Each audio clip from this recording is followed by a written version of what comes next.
Ano naman ang dapat na asahan ng diehard fans from the live action adaptation? Okay, well, first of all, the challenge was, it was an old anime, antiquated, you could call it that. Pero ever since 1978 here in the Philippines, all the way down to 2023, Voltus 5 has always been in the hearts of the Filipinos. Aminin natin yan, hindi nawawala yung sa karaoke, yung pagkanta ng Voltus team, at saka yung My Father, yung sa ending theme song, mga political ads, mga commercials. Voltus 5 has always been around. I don't know, there was certain magic perhaps with the Voltus 5 that it has endured all these years, all these decades. Pero inherently, Voltus 5 is a story of family. Okay, in so many levels the storya. Kaya siguro, it was easy for GMA to approve the project because once they saw na, okay, it was one of the first soap operas that I saw as a child. Because when you know the whole story, the betrayal of the brothers, the loss of the mother, the loss of the father, it's all soap opera. It's a space soap opera.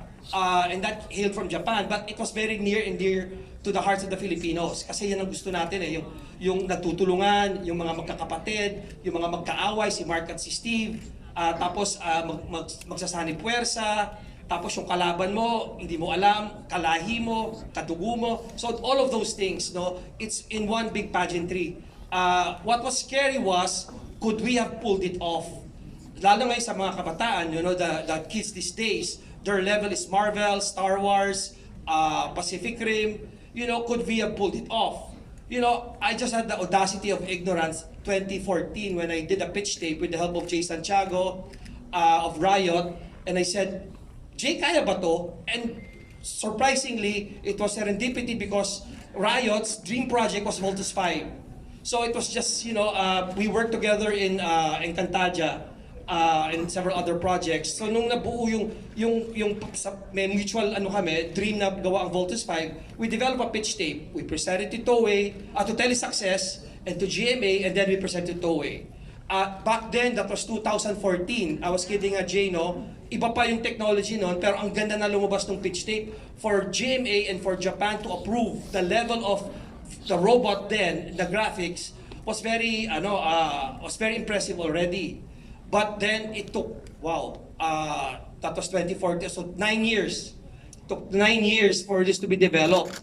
Then in came, thank you. Then in came the pandemic. So all these problems, was part of this whole legacy of the production of Voltus 5. Pero nga, I guess the proof is in the pudding, as they say. And you saw, this is the first time I saw the AVP, So I was very impressed that they were, because I was on vacation. So they did it on sila Miss Helen was the one behind us. So I didn't have nothing to do with the AVP. So I was very impressed. And at least you could see the culmination of basically of the whole series on the level and standard that we really tried to maintain. Naubos na ang dugo sa akin ng mga producers ko kasi, budget pa lang, and then with the pandemic, we had to stretch. I think it's safe to say, even if I get fired, that we added so much shooting days, taping days to Voltus 5 Legacy. That's how adamant GMA was na, no, hindi natin to titipirin. Sorry.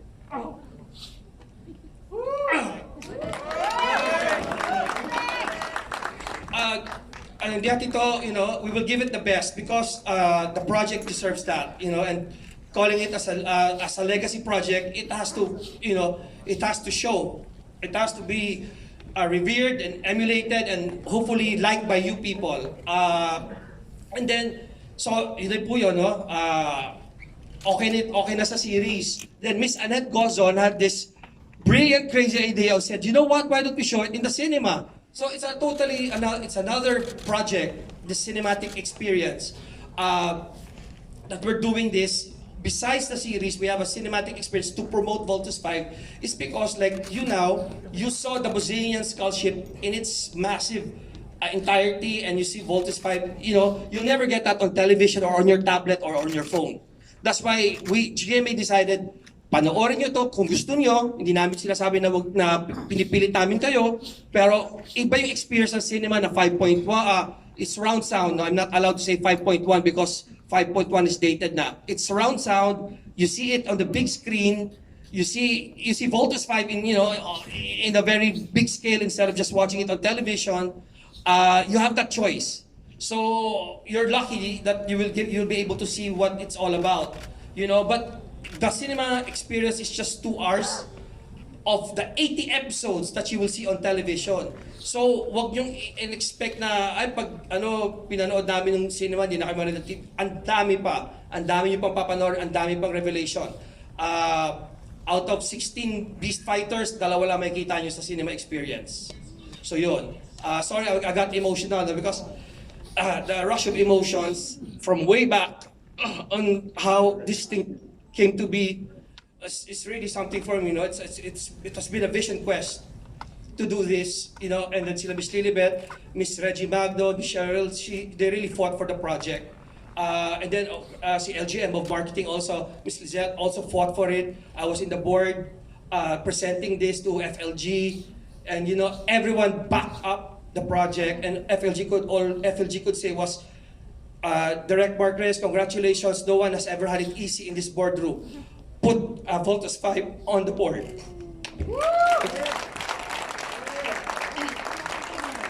Congratulations po. We can really see the fulfillment that the project has given you.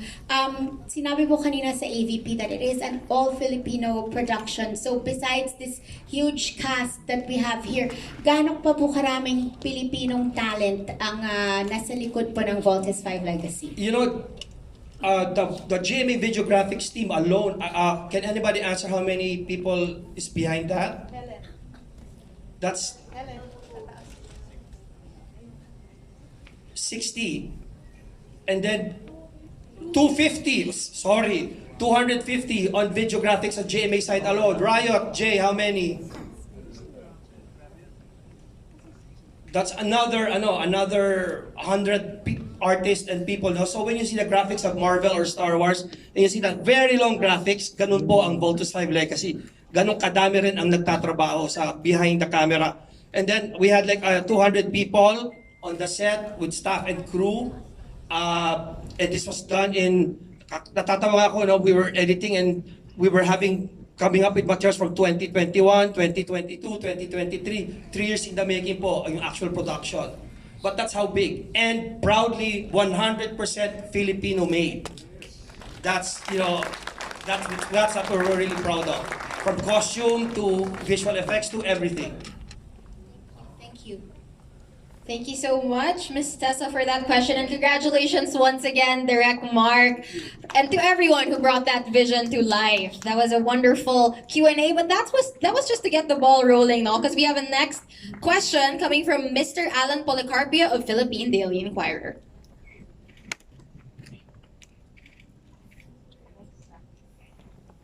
After ni Alan, it's Nikki Wong. Thank you. Oh, okay. We head to Mr. Nicky Wang of Manila Standard. Thank you.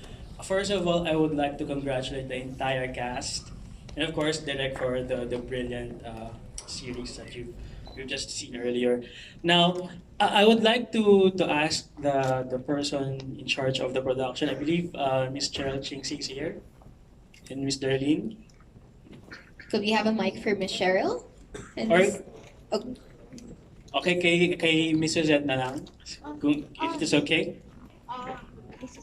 Yeah, Alright. depende sa tanong ko. Kaya ko sagot. No, I understand that it took GMA a few years to complete the production, given that it's also the pandemic, and given you have a very malaking cast, and of course the requirement of the production in terms of technology. So I wanted to know, what's the biggest challenge of producing this kind of series in the middle of a pandemic?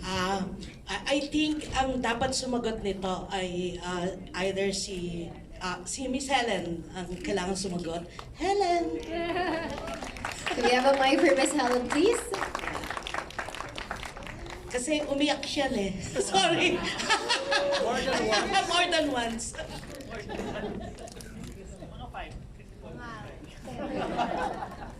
Marian. Hindi, biggest challenge, ang dami naming challenges. Yun nga sinabi ko lang dun sa latest post ko kagabi, well, kaninang maga, sabi ko, we've gone through a lot, as in a lot. We've sacrificed a lot of our time. Yung mga times that we'll be spending with our families, wala kami doon because we are doing this. And I'm not complaining ha, kasi this is such a legacy project talaga. And I am really proud na sa amin to napunta. Because tangay na namin to forever. Diba guys? Credits to my production team na behind me, na never sumuko sa lahat ng challenges. Challenges kasi nag-start kami mag-shoot pandemic.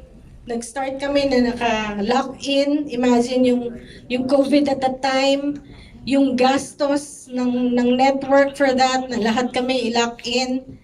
Yung protocols, di ba? Tapos, kailangan we also had to adjust the script para hindi mag-sacrifice yung quality. And we're very thankful sa network kasi alam yan nila Miss Che at ni Miss Lilibeth. Ang dami kong pinagdaanan na additional taping days just to finish this. And I'm very thankful for the support of the network.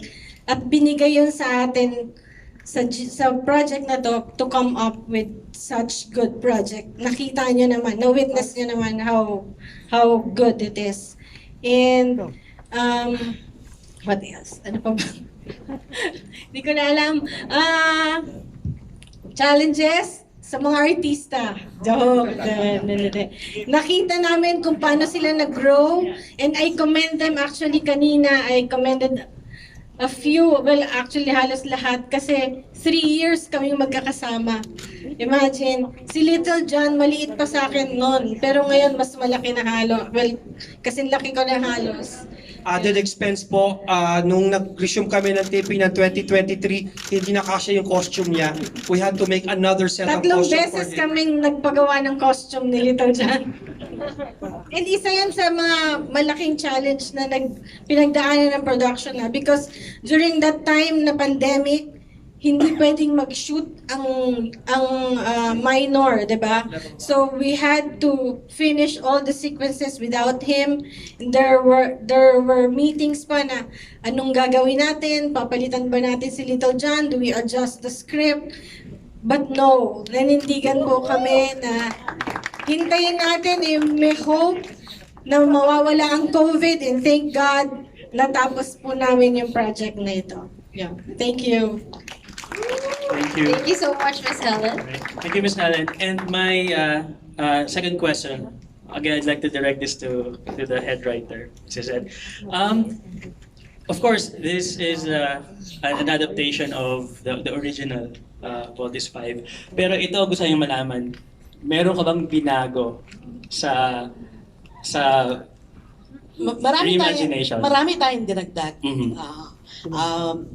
Yung katatapos natin na Maria Clara at Ivara, ganun din, di ba? Marami rin tayong dinagdag. Dito rin, pero yung dinagdag natin para lalong ma-highlight yung maganda na meron sa Voltes 5. For example, sa anime, ang dali-dali para kay Barry Ann Armstrong na payagang makipaglaban ng anak niya na pinakamaliit, o yung mga anak niya na lumaban sa mga dangerous na aliens. Pero pag inadapt sa realistic approach, parang paano yung gaano kadali para sa isang ina na yung anak mo na bunso, wag na yung dalawang matanda, ay ipalaban mo. So, may mga dinagdag kami doon. Pero yun lang, pinapangako namin sa creative team, sa pangunguna ng aming creative director na si Aloy Adlawan na nandito, at sa aking mga writers na nandito rin, si Jake at si Levi, na ang anumang dinagdag namin at hinighlight dito sa show ay para lalong magbigay, well, I hope, ng kinang doon sa show para magiging maganda lalo yung experience. Come May 8 at bukas, pag pinanood ng audience, sila makakapagsabi niyan at makakapaghusga kung naging maganda ba ang aming trabaho ng lahat. Salamat. Maraming salamat. Thank you so much, Ms. Suzette and Mr. Nicky Wang. Let's head over to the next question from Mr. Bernie Franco of BEP.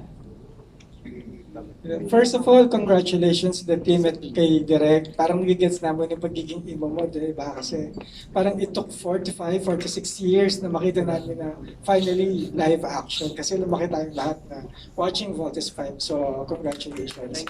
Sa main 5, nag-audition ba kayo dito sa roles nyo? And then, can you tell us what you felt nung sinabihan kayo na you got the part? Yes po, ako po. Hi, my name is Matt Lozano and I auditioned for the role of Big Bird. Ayan, and una, sobrang natakot ako noon kasi si Direk Mark agad yung nakaharap sa akin. So, medyo kinabahan. Pero, Direk, prepared naman ako. No? Kasi nag-ano ako nag-training ako before mag-audition. So, at kumain.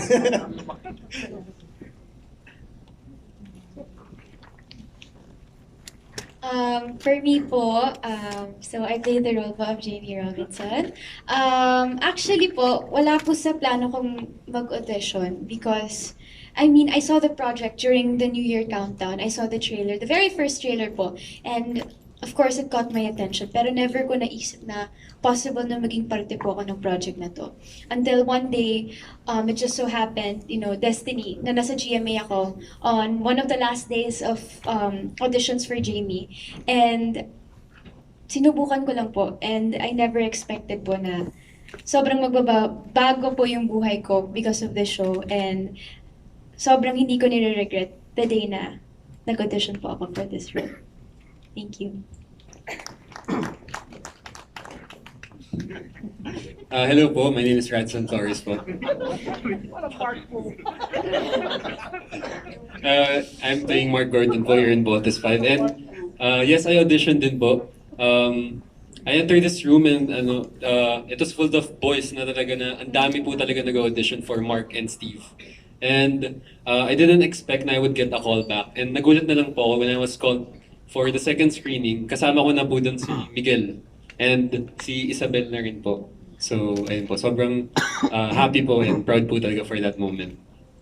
Ako, hindi ko po in-expect na ako yung mapipili bilang Steve Armstrong. Kasi way back, alam ko nang may gagawin na Voltes 5 and alam ko na may naririnig na rin ako sinasabi sa akin na ito yung actor na gaganap dyan. So, ako parang, okay, sige. Pass na muna tayo sa role na to. Pero at the back of my head, parang sabi ko, sarap maging Steve Armstrong ah. Parang isa yan sa magiging pangarap kong role. And then, biglang binalita sa akin na ako na daw yung Steve. Parang ayaw kong palampasin yung big opportunity na yun na binigay sa akin. Kaya ginrab ko na agad na, game, tara, gawin na natin. Sira. Hello po, ako po si Rafael Andicho. I'm playing Little John Armstrong po. Naaminin ko po, hindi po ako nag-audition kaya sobrang thankful ko po sa GMA Network sa mga boss natin kasi po nagtiwala po sila sa akin na to be part of this huge project. Hinintay po ako ni Direk Mark like 1 year? 2 years? Diba? 2 years kaya binuhos ko po talaga lahat ng best ko para sa huge project na to. Thank you. Okay, thank you. My last question kay Direk. Kay Direk. Direk kasi Voltes 5 is such an icon, no? And then nung nilabas yung trailer, maraming nag-react. And dahil sila mga fan din eh. So, reaction lang with reactions of fans of the animation, of the anime, and the bring it to live action. Oh, wow. Well, I think the mega trailer really went crazy, no? I mean, we were getting reaction videos from Japan, where's that pa, TJ? Ang dami. Well, the US, and several other nations. No? So it's not only local, but worldwide. And the CEO of Toei already said that we hopefully, GMA and Telesuccess and Toei is able to show this around the world because my Instagram, sapatos po ang nakalagay sa Instagram ko, tinatanong po kung mapapanood din ang Voltus 5. Ganon ka, ganon ka extreme yung yearning. They really want to see Voltus 5 all over the world. So that's the reaction, no? And then, of course, there are other reactions na parang, the not so kind, ay, kaya ba nila yan? Baka mamaya parang lumabas yan, baka, stuff like that. That can't be denied naman, It's part of the world, it's part of the world right now, but we're at the point that, if we don't do it now and no one starts this in the Philippines, trying to be ambitious and do this thing, this level, when will we start? Madami nang sasabi na gusto nating lumevel up, improve. So ito yung prueba na ginastusan to, pinag-isipan, pinagtrabahuan, pinaghirapan. Ito na po. So that's why you cannot tell us not to do it. Kasi may mga nasabi, dapat din yung ginawa yan. No, kailangan natin gawin. If not us, who?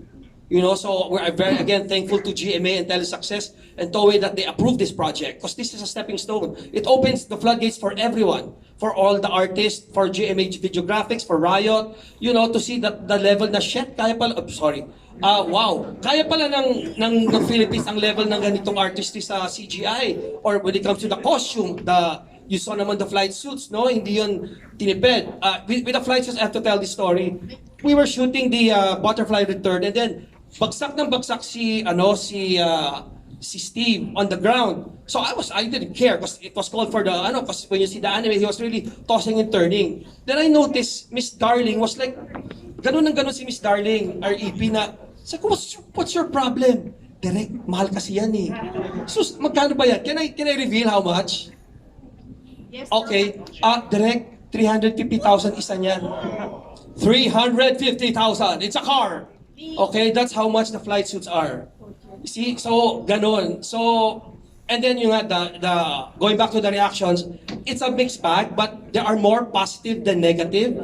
And then once there's some people that were bashing, a lot will defend. Even from other countries will defend the project. So that was very endearing and very heartwarming for us.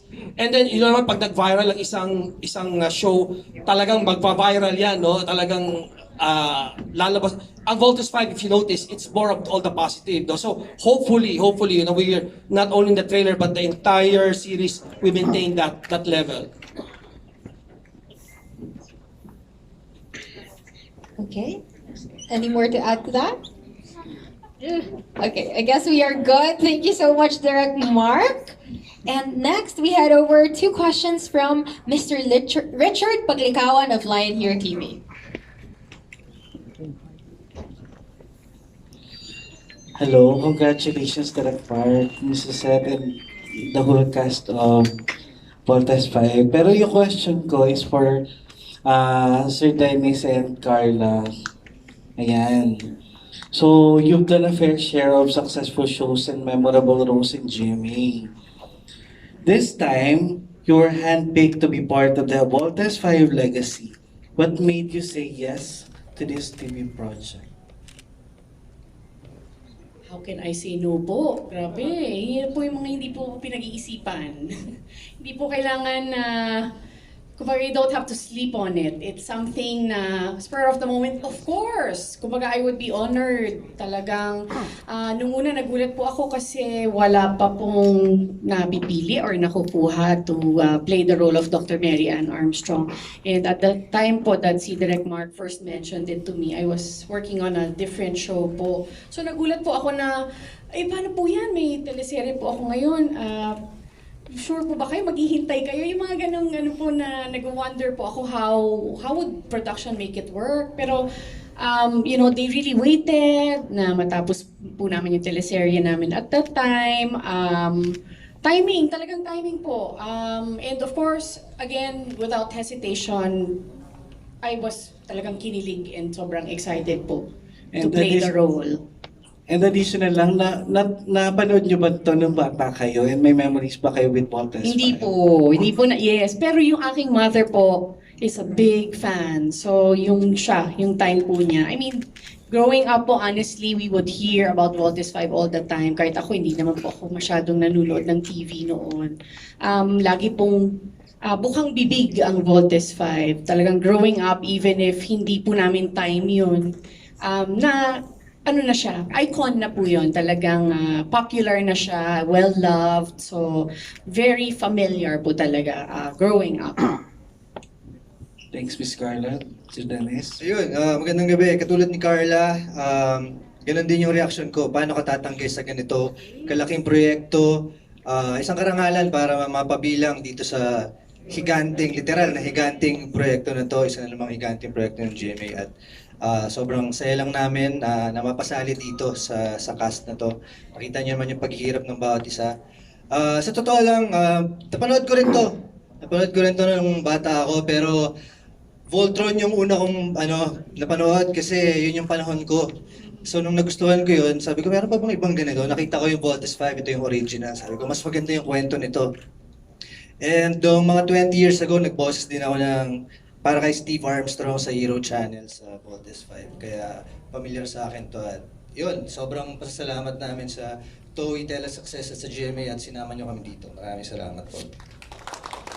Ayun, thank you for your answer. So, additional na lang, what were the most fun and the most difficult scenes you've had in the show? For Sir Carla, Miss Carla and Sir Dennis. I would say, yung first time na ilo-launch si Voltes 5 robot, basically, most fun and also most difficult. I wouldn't say, to me, wala pong mahirap kasi lahat fun. Sobrang fun. But basically, it was the scene kung saan finally, she gave her blessing sa kanyang sons, even si Little John, si Dr. Mary Ann Armstrong, and ilo-launch na po for the first time. Mabubuo na po yung Voltes 5 robot. So, ilo-launch na po silang 5. Sa original po kasi, may ganon, and iconic po yung eksenang yun. So, si Direk Mark wanted to really try to be as exact as possible. Kaya it took many hours to shoot that scene and maraming shots. But kita niyo naman, ang ganda-ganda po nun. And na-excite ako because I was part of that scene. And yun nga, first time nilang, the 5 of them mabubuo. They will save planet Earth, yung mga ganung bagay. So napaka-significant po ng eksena. And makita yung output, or how it turned out, sulit. Sobrang sulit po yung buong araw just for that scene. Kaya very exciting and nakaka-goosebumps. Thank you, Miss Carla. Sir Dennis. Siguro isa sa pinakamahirap na ginawa namin dito, kasi bago namin sinute ito, hindi pa namin nakikita yung mga CG na magaganap, kung ano talaga yung nakikita namin sa blue screen, sa green screen. So kailangan makapag-react ka ng maayos. Siguro yung pinakamahirap doon ay yung mag-blend talaga yung acting mo doon sa CG and lahat ng yun. At siguro isa rin sa mga pinakamahirap na ginawa dito, towards the end, yung mga kinuna namin yung mga fight scenes. So parang isang araw siya na buong fight scene and makikita niyo yun siguro mamaya pag napanood natin lahat ng sabay-sabay. Thank you so much and congratulations. Salamat po. Thank you for your questions, Sir Richard. And now let's head on over to the questions from Mr. Romel Gonzalez of PEP.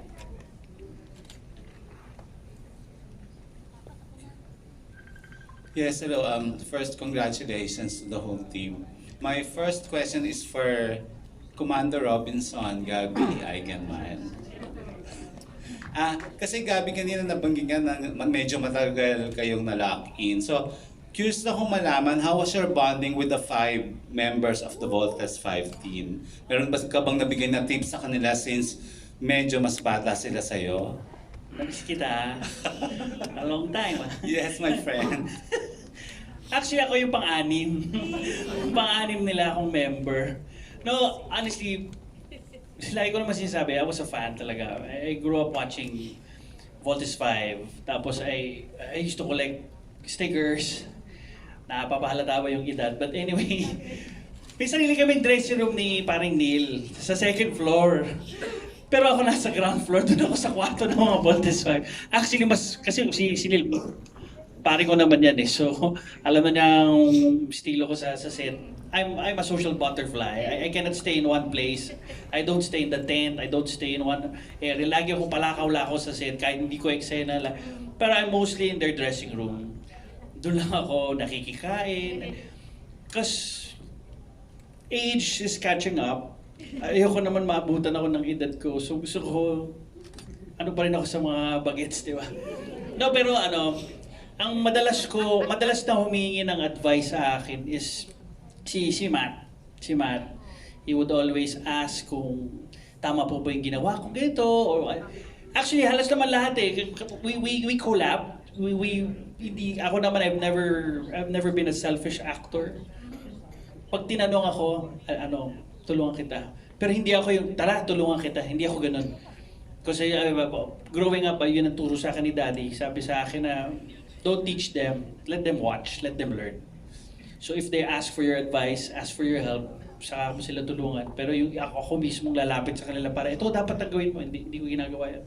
But I'm very thankful because they've always reached out and they've always used their heads to think, sino ba talagang lalapitan nila? Hindi lang naman ako eh, kasi si Tito Albert din, si Neil din, yung mga senior actors sila yung mga nilalapitan.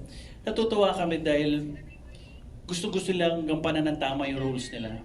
And kami naman, we share our knowledge also pagdating sa ganyan. And we share our knowledge, they share their food and coffee. Kape lang kapalit yan. Thank you, Commander Robinson. My next question is for Neil. Neil, ikaw, ano yung pinakamalaking impact sa iyo in playing Dr. Hook?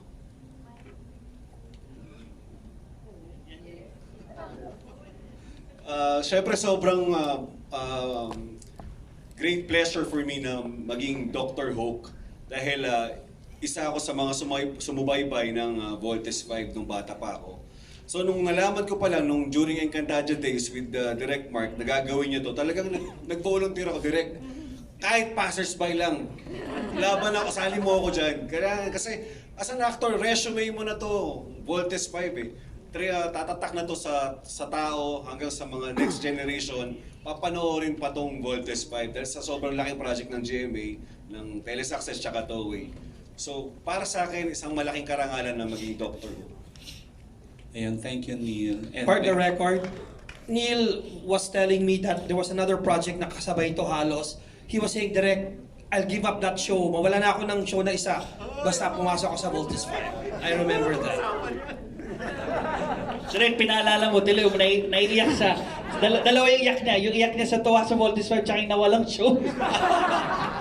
Ganun kamahal ni nilang Voltes 5. Anyways, thank you guys. And yung next question ko for Max Collins. Max, ang ganda-ganda mo kanina bilang Rosalia. And kung sa tunay na buhay, meron kang Sky. Sa Voltes 5, meron kang Zardos. So, kumusta paano ka nakarelate as a mom sa role mo sa Voltes 5 bilang si Rosalia? Hi, good evening. Thank you for that question, Sir Romel. Nice to see you again.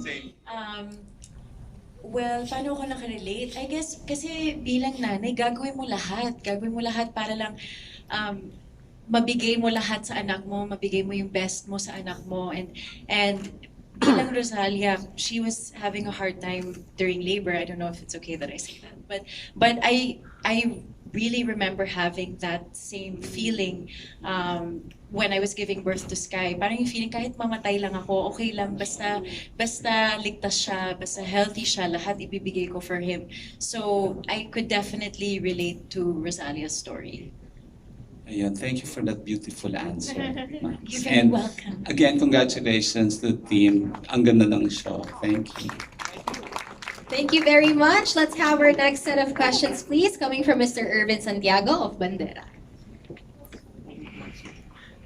Ayan, yung question ko po para dun sa mga kalaban ni Voltes 5. Kay Carla, kay Martin, tsaka kay Lizelle. Paano yung naging atake nyo dun sa inyong mga role dito sa live action version? And tingin nyo ba talagang magagalit at matatakot sa inyo yung mga manonood? Well, hello po sa inyo lahat. This is Ipalabas po. Well, feeling ko po, gaya nga po yung sinabi ni Direk Mark, you will love to hate us and hate to love us.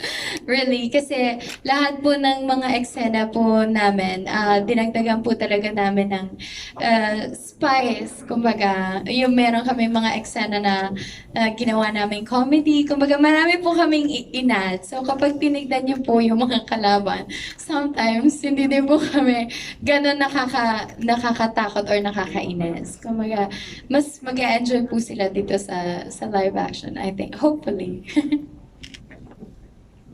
Good afternoon, everyone. Actually, sa akin, isa sa mga pinaka-challenging na ginawa ko for Brinzardos is yung mahanap yung balanse between the anime and parang yung paano ko siya gagawing human. Kasi pag pinanood yung anime, di ba, laging nagpapadala lang sila ng beast fighters, matatalo, tapos yung the usual kontrabida na maghahasik ng lagim, tatawa, mag-i-evil laugh. Parang, ang mahirap dito parang paano mo gagawing buo yung, kasi napaka-iconic and ang ganda ng character ni Prince Ardos eh. So, paano mo siya gagawing buo, bilog, yung maiintindihan ng bawat manonood. So kahit masama si Zardos, parang part of the viewer may intindihan kung saan siya nagagaling, yung insecurities niya and yung pressure, yung shame from his dad, yung mga ganyan. Yan lang po. Thank you. Good evening po. Thank you for that question. Adding to what Lizelle and Martin said, no. Siguro what we did was yung ginawa naming relatable yung characters namin sa mga manonood. Hindi lang siya yung cliche na pagkontrabida kailangan magagalit ka, nakakainis. May relatability yung audience sa amin. So meron din kaming mga struggles and yun yung siguro yun yung iba sa atake namin. And for me personally, yung ginawa ko for my part, nagpahaba ako ng balbas for 2-3 years and I had to maintain that for the role. And talagang yun isa sa mga siguro testament to how this role and this show, this project is very important and talagang nasa puso namin lahat. Hindi lang ako, bawat isa na nandito. Yeah, we are very grateful. Telesuccess, GMA Toei, thank you so much for having us. Thank you. May last question will be, ano yung may mga buwis-buway scenes din ba kayong nagawa? Or talagang pinahirapan kayo ni Direk Mark? Doon sa tatlong kalaban ni Voltes 5. Martin, you know Actually, madaming buwis. No, you know what I'm gonna say. Ay, oo. Oo, naalala ko yun. Kasi yung eksena na si Zardos, tatalon siya dun sa flame. Tatalon siya sa flame para nag-give up na siya dahil sunod-sunod na yung pagkatalo. Yung eksena, parang nakita ko dun, mataas yung studio, mas mataas pa dito yung stage. Tapos nakita ko may foam dun sa baba. Ang eksena, parang after ko mag-monologo niyan, parang tatalon ako. Yun yung pagkakaintindi ko, tatalon. Taas pero parang sa loob ko, medyo mataas naka-costume ako. Baka masira yung costume, baka mag-pop yung Nico, ganyan, pero bahala na, ganyan. Tapos nasuot ako. Ay, basta yun, pagka-action, after ng monologue ko, tumalon ako. Tapos nagulat ako si Miss Darling, sina Direk, sumigaw na, Martin, bakit ka tumalon? Sabi ko sa loob ko, ba't may foam? Bakit may foam? Because it was there for safety. We're still gonna put the harness on him, so when he jumps, he has a safety harness. He jumped! I said, what the hell, Martin? But we got it in a nice take, so I used that.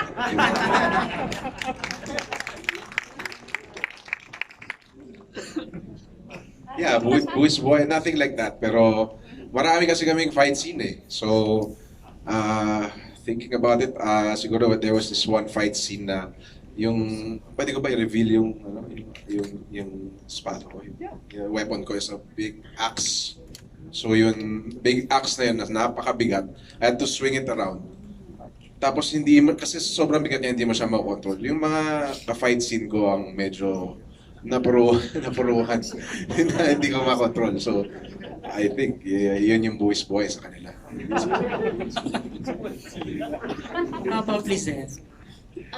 Wala naman pong ganon. Pinaka-buwis buhay po siguro yung pag nagdidikit kami ni Sardos yung sungay niyo.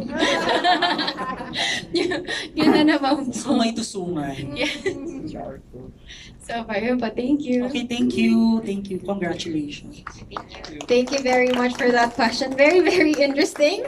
Now let's hear from Sir Ruel Mendoza of Pangmasa.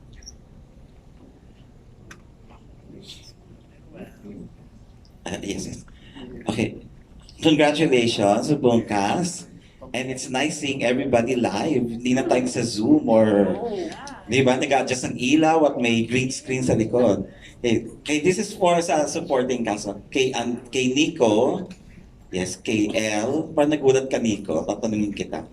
Kay Joaquin at kay Mix. Okay. I'd just like to know kung ano yung ginagawa ninyo when they called you at sinabing kasama na kayo dito sa cast ng Voltes 5 Legacy. I will start with watching the trailer in January 2021. Sabi ko, ganda ng trailer na to, Stick, sana mapanindigan ng GMA. I was still working with the other network, but I was rooting for GMA kasi their success will be the success of the whole Philippines. So, ayun. Then, fast forward, June, nag-text si Sir Miko Cruz saying na may pa-audition for Voltes 5. Sabi ko, I had a character at the back of my mind, pero I don't wanna, kasi syempre nakita ko na yung si Martin, Azardo, si Lizelle, si Carlos, si Sir Epi. So sabi ko, sino pa ba yung kontrabida dun? So nung sinabi na si General Oslak, hindi ko pwede sabihin yung S, basta O's. So sabi ko, I wanna get that role because sobrang laki nung role ni General Oslak sa second half ng series. Thank you, Direk Mark Reyes, for choosing me. And then I prepared for the role, and sabi nung maglalak in na kami, may naririnig nila yung episode pinapanood ko sa hotel room ko, sa quarantine room ko. So ayun, yun yung ginagawa ko before napunta sa akin ang role. Thank you. Okay, Migs. Hindi ko po maalala kung anong ginagawa ko nung nalaman ko. Pero nung nalaman ko na napili rin po ako dito, kasi ang dami rin po namin nag-audition. Sobrang nagpapasalamat ako kay Direk Mark na bilang isang bagong artist ng GMA, nabigyan po ako ng pagkakataon na mapasama dito sa Voltes 5. Siguro the biggest series ng GMA. Talagang sobra po ako nagpapasalamat. Sobra ako natuwa. Family ko sobrang natuwa. Sobrang proud ako. Thank you so much. Okay, thank you. Kay El. Ito pala si El.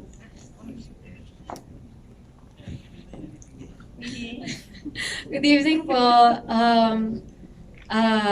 Gaganap po ako bilang si Eva Sanchez.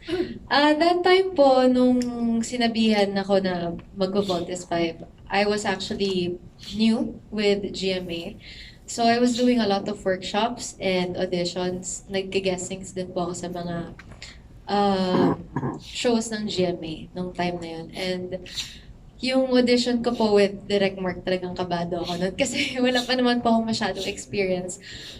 Talagang tinodo ko lang po talagang pag-workshop ko at pag-ahasa sa acting. So, it was really unexpected and sobrang grateful ko po na first project ang Voltes 5 kasi ang dami ko pong natutunan. Okay, thank you. At kay Joaquin.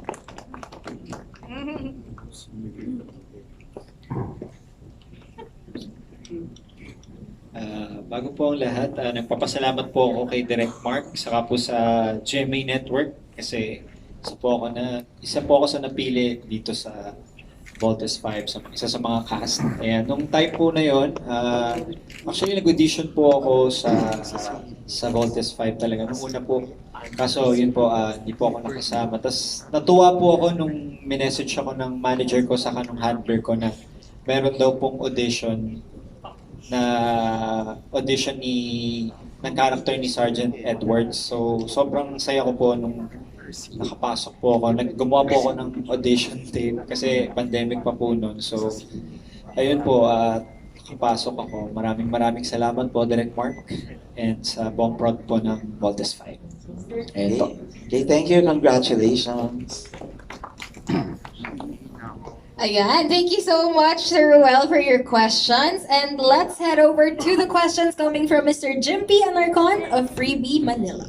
Hello, good evening. Congratulations po sa inyong lahat and sa napakagandang trailer kanina. We're excited to watch. My question is for Zamir, Julia, Angela, Sophia, and Crystal. So, how did you get your roles? Paano did you have to audition, and what was your reaction also when you found out that you will be part of Voltes 5? Thank you for that question. Sa akin po, nung na-receive ko yun, natuwa po talaga. At the same time, nagulat ako kasi may ginawa na po akong, parang may nag-audition na po. Kumbaga nakuha nila yung role nila ganyan. So akala ko hindi na magpapa-audition for Voltes 5. Tapos ayun, pagkaset pala ng script, talagang kinapis ako na siya. Kaso, ang nangyari dun sa script na yon, yung character na na dapat kay script reading ko, iba yung naibigay sa akin. So, sabi ko, pagtapos nun, sabi ko, Lord, kung para po sa akin to, sige po, ibigay niyo. Pero kung hindi po, okay lang tatanggapin ko po. So, ayun, after magpa-audition, nagtanong din ng background si Direk kung meron ba kaming background for martial arts, ganyan. So, ayun, nag-send din ako ng video. Luckily, after 2 days, tumawag nila sila sa akin na, ayun, pasok na daw ako sa Voltes 5. So, ayun, grabe. And bago matapos tong salita ko, just want to thank Voltes 5 production and syempre kay Direct Mark sa learnings. Kasi ang tagal naming nagsama-sama dito. So, maraming salamat po. Ayun po. I'm feeling grateful. Thank you, guys. Si Julia.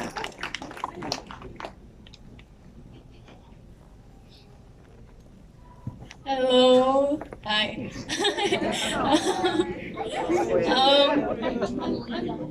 I play the role of Anna in Voltes 5. I'm Jamie's best friend. And actually, it was online auditions then. I just got into Artist Center. So, nung sinabi sa akin na audition for Voltes 5 is still open, my dad was the one who encouraged me to join because I wanted to join because I wanted to try acting. I wanted to see if I could do this. And actually, I auditioned for the role of Ali. Kahit na yung role ni Anna yung talagang minemorize ko kasi best friend ni Jamie. And then, I knew that I didn't stand a chance against people who were already in the industry kasi ang dami talagang tao sa Zoom call na yon. But I gave it my all and it was a fast audition, kind of. And then, nung sinabi sa akin na I got the role, it was my first project and umayak talaga ako. And that same night that I got my role, my dad and I watched the whole series on YouTube and whatever else we could find it on. And ayun, I'm very thankful to the production, to Direct Mark for believing in me. I was super new, but thank you for taking me in and thank you everyone for inspiring me. Thank you so much. Thank you, si Angela. Hi everyone, I'm Angela Alarcon playing the role of Chief Kelly. So, when I found out na naging part ako ng Voltes 5, of course, I cried out of joy. Tapos, nung first time kasi I auditioned was pre-pandemic pa, around 2019. It was for both Sandra and Jamie. And unfortunately, I didn't get in. But it's okay kasi nagkaroon naman ng second audition online, which was Zoom. And we're so many, ang dami po namin. So, I wasn't expecting na to be part of it. Pero, luckily, I was given the chance to play Chief Kelly, and sobrang I love Chief Kali's character kasi it was about, woman empowerment and being alongside Dr. Smith and Dr. Hook, and I learned so much about her. And just the fact na I'm part of a legacy project, it's a big thing.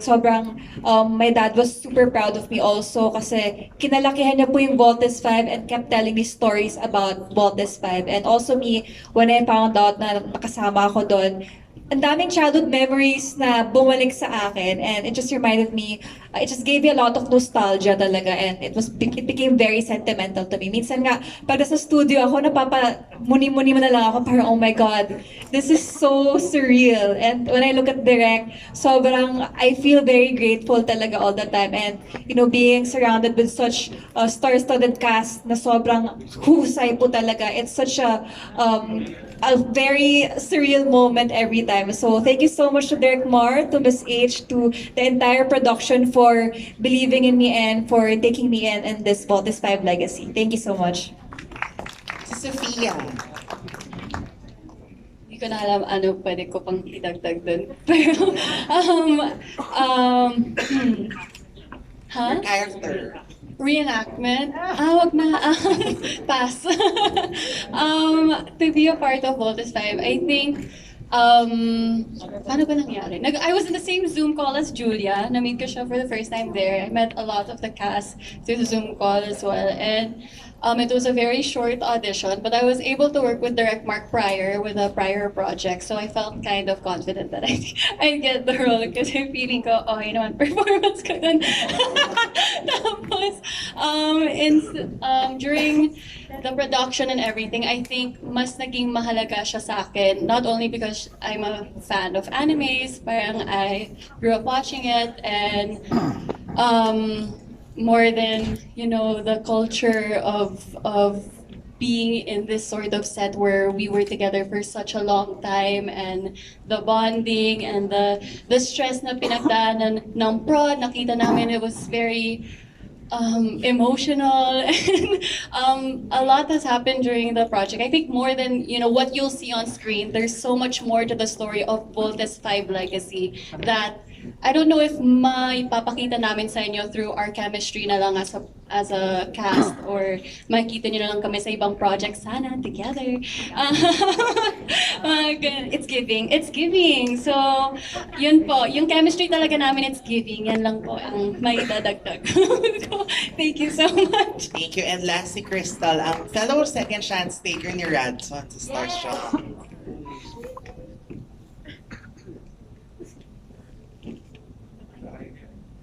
Thank you. Hello po. My name is Crystal and I will be playing Judy. Yung tanong po how we got the roles, what we were doing. I was at home and tinawagan po ako ng manager ko at ng handler ko. And they told me, well, actually I auditioned in person. I saw Direct Mark in front of me. And I did my best. Am I allowed to say it was someone else? It was someone else first. For Judy. Yeah. Ako talaga. Charot. Ako pala talaga.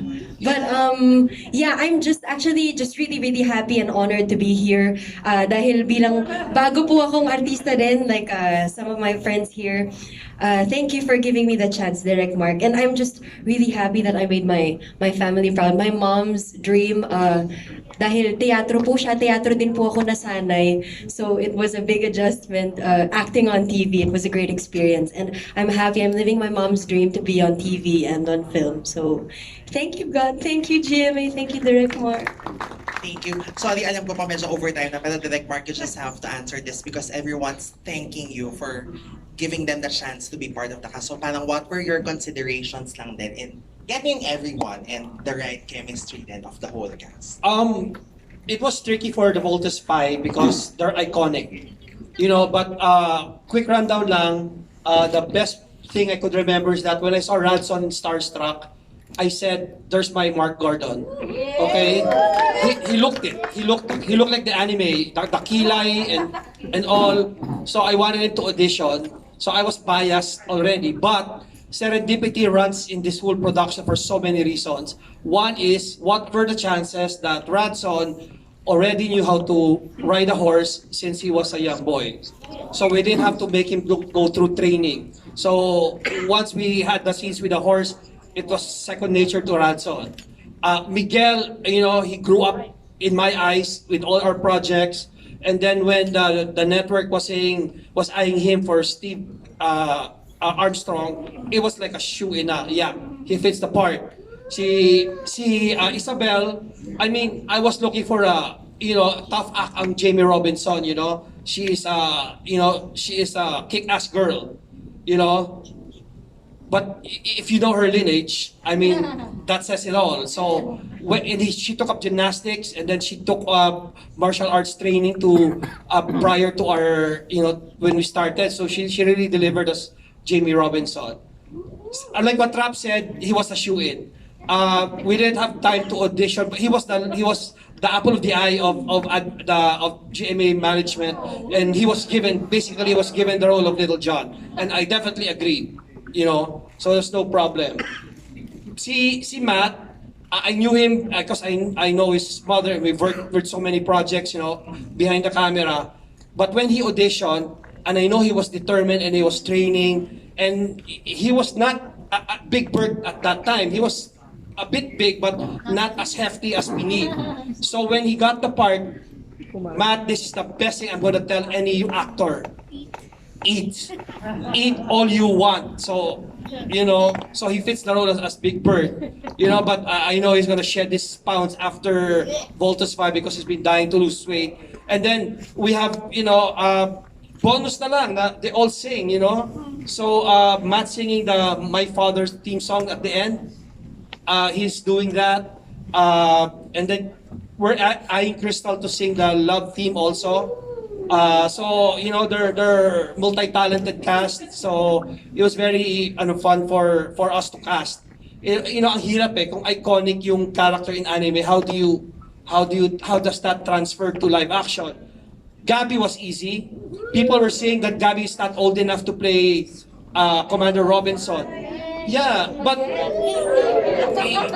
he just has a baby face, but he has how many children already? And and then there was this Japanese reaction video. The minute that he came out, they were go Oka. That's the name of General Robinson in the Japanese version. So automatic, they knew. Then Neil Ryan says, the alamat. We like to fondly call him the alamat. The minute that I was looking for Dr. Hook, Miss Helen knows it, I was listening to any other name because I knew Neil was gonna be able to deliver that part for Dr. Hook. With Carla again, she was also, we wanted her, and of course with Dennis. But it was so funny, actually in God's time Dennis was still doing Legal Wives. So mag-uumpisa na kami, aabot na kami sa part ng Dr. Armstrong. And then there was more pandemic alert levels, na-delay yung shoot until pwede na. So pwede na si Dennis. So we were able to shoot the first part of our Dr. Armstrong. And then there were more delays that happened. He took on Crisostomo Ibarra in Maria Clara and Ibarra. So we had to wait. We just needed it for one more day to finish the series. So ganyan po kalayong inabot nitong Voltus 5 na may 3 shows nang dumaan until bumalik si Dennis sa amin para masarado. And then Martin again was a shoe-in. The minute that he auditioned for Zardos, I said, hanap pa tayong iba, ayan it was easy. His monologue, it was hard. It's hard to be a bad guy, but people will have to have empathy with you. He was able to deliver that monologue, sure ball. Lizelle was like flirting with me the entire process, so she got the part. She was sexy and also she got the part, definitely. Of course, she delivered with the acting, of course. Carlo, we needed someone tall, and then I didn't want to go too cliche in the anime, dark, and then Goonish type si Draco. So I said naman the Buzenia, especially the elite Buzenian, mga mistiso at mistisa yan. So we got Carlo for the part. Then he worked out so bad before the part, before we started. Talagang todo yan, batak na batak yan. Then he saw his costume. Nothing was seen in his body. He said, Ninong naman eh, wala pa lang may kita dito eh. Okay, at least you're in shape. You know, and then, last of the principal characters, Epi. Epi was a shoe-in. I had no other person that in mind also that I wanted to do Zul. And you should see Epi. The chemistry of Epi with these three, ang saya, ang sarap panoorin ng mga Buzenians. Kaya nga sabi ko you will love to hate them, but you will hate you'll hate yourself for loving them. Because ang ganda ng chemistry nila. Yon. Thank you so much, Derek, and congratulations again to everyone. And there you have it. Thank you very much. Those are all our questions. You answered them all beautifully. Thank you for such a fruitful discussion. Sobrang nag-enjoy ako doon. Pero parang bitin pa din. Kaya with that, let's hear from the cast again this time to formally wrap up this event. Let's call each and every one of them to invite you guys to catch Voltes 5 Legacy on GMA Telebaba this May 8 na. Yes, you heard it right. That it's coming in May 8 na. So let's start with Mr. Gabby.